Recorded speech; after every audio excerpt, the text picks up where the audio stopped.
மாலை நேர பிரார்த்தனை. இந்த மாலை வேளையில் கர்த்தருடைய சமூகத்தில் உம்முடைய தேவ வார்த்தையின் ஒளியுடன் எமது இருதயங்களை அவிழ்ந்து பேசுகிறோம். படைப்பின் ஓய்வையும் கிருபையையும் போற்றுதல். சங்கீதம் 104:19. சர்வ வல்லமையுள்ள பிதாவே, பகல் மறைந்து மாலை வந்துவிட்ட இந்த அழகான நேரத்திற்காக உம்மை போற்றுகிறோம். சந்திரனை காலவர்த்தமானங்களுக்காக உண்டாக்கினார். சூரியன் தான் மறையும் இடமறியும் என்று வேதம் சொல்கிறது. உமது ஞானத்தினால் நீர் நியமித்த இந்த இயற்கை ஒழுங்கிற்காக நன்றி.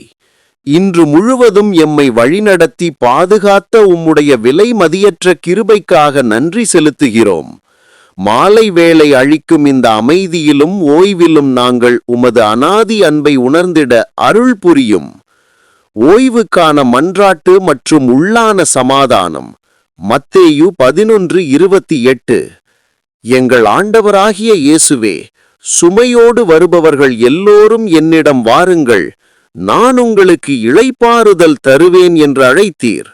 பகல் முழுவதும் நாங்கள் சுமந்த கவலைகள், போராட்டங்கள், உழைப்பின் சோர்வு ஆகியவற்றை உமது பாதத்தில் இறக்கி வைக்கிறோம்.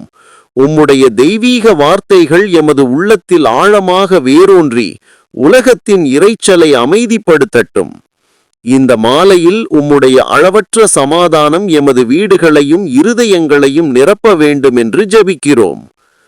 பாவ அறிக்கை மற்றும் மன்னிப்பின் நிச்சயம். 1 யோவான் 1:9. பரிசுத்தமும் நீதியுமான தேவனே, இன்று நாங்கள் வார்த்தைகளிலோ சிந்தையிலோ செயலிலோ உமக்கு விரோதமாக பாவம் செய்திருந்தால் அதற்காக மனந்திரும்புகிறோம். நம்முடைய பாவங்களை நாம் அறிக்கையிட்டால் அவர் நம்முடைய பாவங்களை மன்னிப்பதற்கும் நம்மை சகல அநீதியினின்றும் நீக்கி சுத்திகரிப்பதற்கும் உண்மையுள்ளவரும் நீதியுள்ளவருமாயிருக்கிறார் என்ற உமது வாக்குத்தத்தத்தை உறுதியாக பற்றிக் கொள்கிறோம்.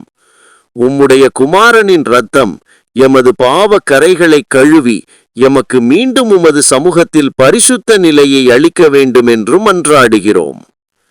தேவ வார்த்தையின் வெளிப்பாடு மற்றும் தியானம். சங்கீதம் 119:105. உம்முடைய மகத்துவமான அன்பிற்காக என்றென்றைக்கும் உம்மை போற்றுவோம். ஆமேன்.